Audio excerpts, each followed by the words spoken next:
L'inattendu de la résurrection de Jésus surgit dans la simplicité des gestes funéraires de Marie-Madeleine. Elle est la première témoin du tombeau vide, voulant être auprès du corps de son Seigneur, ou au moins voir son tombeau, le toucher, réduire la distance infinie qui désormais la sépare de lui. Mais l'inattendu du tombeau vide ouvre une brèche dans les horizons désespérés de Marie-Madeleine et des disciples.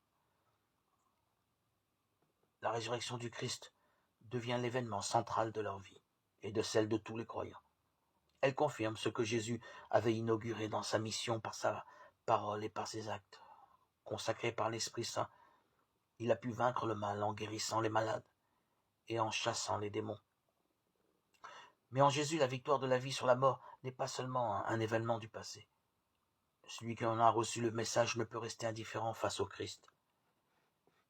Quiconque croit en lui reçoit par son nom le pardon de ses péchés. Cette adhésion suppose alors une détermination à rechercher les réalités d'en haut, pour mener une vie nouvelle, pour devenir une pâte nouvelle. Comme les apôtres montés au tombeau à la première heure et qui n'ont pas de preuve de la résurrection de Jésus, nous non plus n'avons pas de preuve. Alors, relisons l'Écriture pour y discerner la promesse de Dieu qui n'abandonne pas ses serviteurs.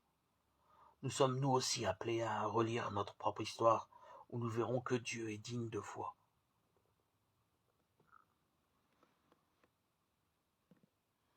À la suite des apôtres, des martyrs, de tous les témoins, proclamons solennellement notre foi.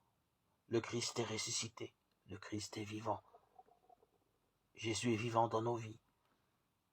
Nous le savons, par notre baptême, par l'Esprit Saint que nous avons reçu.